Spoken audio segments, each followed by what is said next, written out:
Yo, I just went to the Ace Hotel. There's a big vintage picking event going on. I had the realization, if everyone's at the Ace Hotel picking, no one's at the Goodwill bins. I'm out to see what I can get. I hate the Goodwill bins. I think my chances are good today. I'll take you along for the ride, obviously. So my homie asked me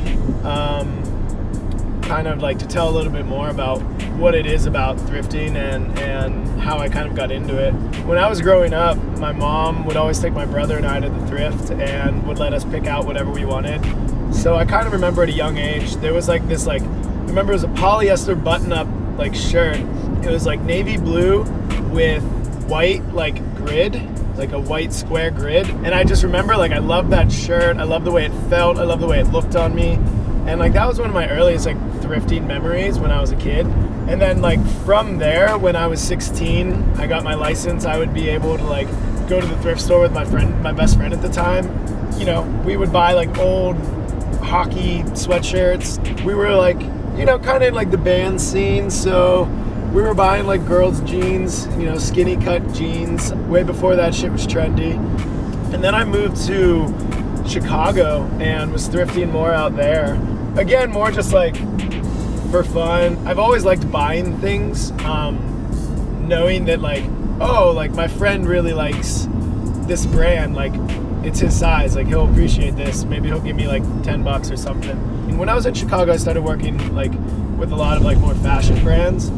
So I worked at All Saints and I worked at Gucci, started like building clients. And then I worked at a couple small private labels and was screen printing, working there.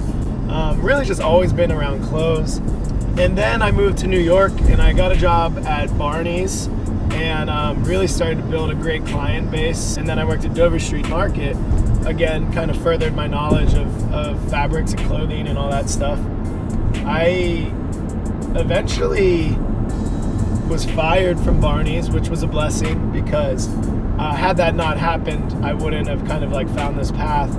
Actually, I'll give an exact moment. It was, I think 2016, like Thanksgiving. I came back home to Pittsburgh for Thanksgiving. I was in a thrift store listening to like the shitty radio station and, you know, it kind of smelled like a shitty thrift store.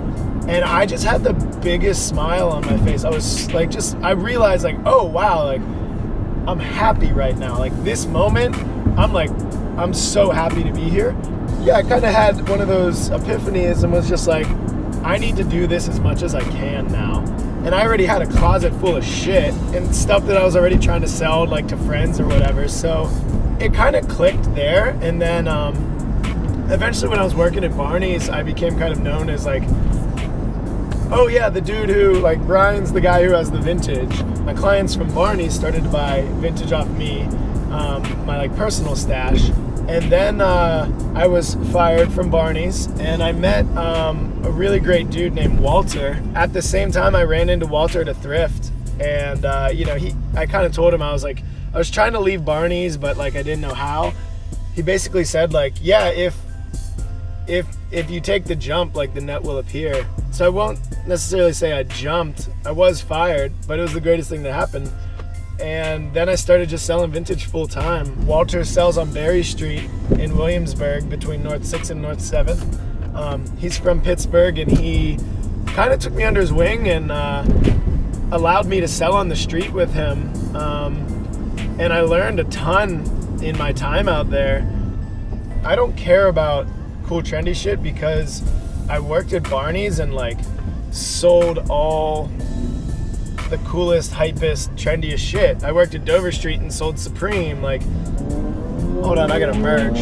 Oh, I care really about more obscure clothing. I was a screen printer for a long time, so I like finding like screen printed graphics, like really cool prints. Yeah, like I think it's cooler to just kind of have like your own lane. My goal, I guess, is to have a bunch of people that understand like my curated collection and they trust my eye and my process more than just like, buying some like hype shit on like some vintage resellers like Instagram.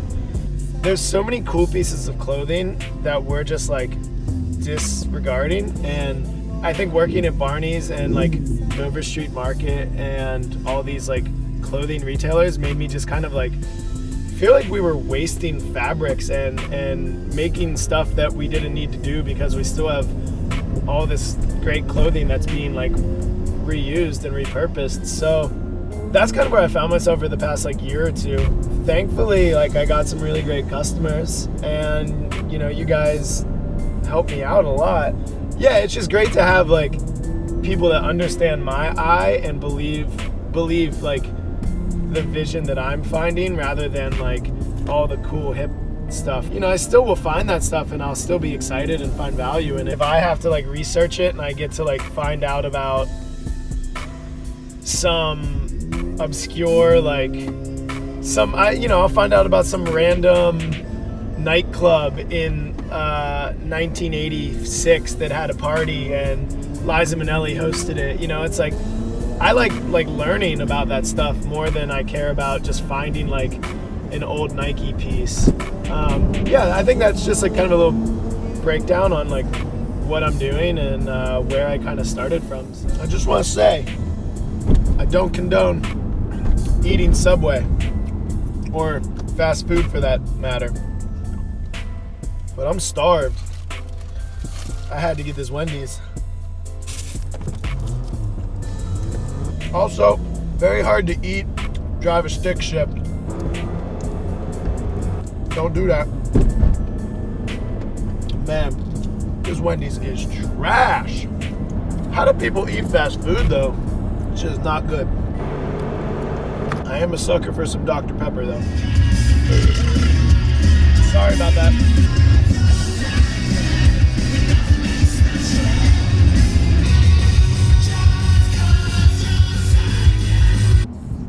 A little greasy.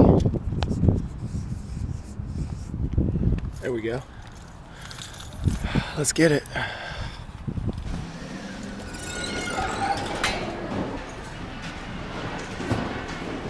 Already came up on the Carhartt. We got here a little One Direction, a little Joe Bro.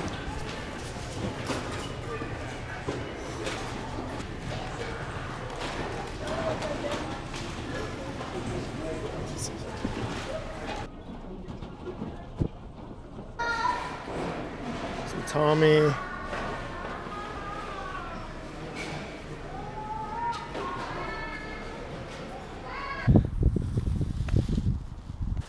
Yeah, it's about like 20 pounds. There's a bag of stuff just sitting in that cart. But there's someone in that car right there. I'm gonna just wait it out. Here we go.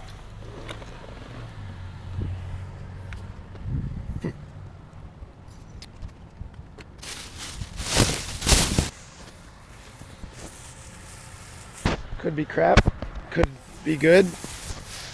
But you never know until you take it. I'm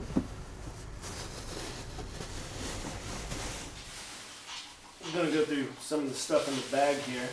I already went through the bag of stuff I found, and it was all trash. That happens though. This was one of my favorite pieces probably. Little Gwen Stefani, Harajuku Lovers, cool find. This beautiful sweater, made in Italy. I never know how to pronounce the brand. Pronto Umo. Really nice sweater. Definitely like that. The most hype piece I found. 90s Tommy. Denim collar. Probably like 40 bucks. Something like that. White Wranglers, made in USA. Can't get enough fatigues. Probably end up selling these to just some stores. This I gotta clean up, but this is really cool. It's on a bike tag, made in Knoxville, Tennessee. Probably gonna go to my boy Brian. This is really dope. I like the paint speckle. The Resident Evil. You've seen me make corduroy hats. Sourcing some corduroy. That'll go. It'll probably be for a fall winter collection. Just a little Psycho Bunny polo. This I might keep. I don't know. I'm a sucker for mock turtlenecks. Members only. Again, probably drop this at a store. Always check pockets, man. You never know. Could be a hundo in there. And then maybe one of my favorite pieces I found. It's really cool. Reversible too.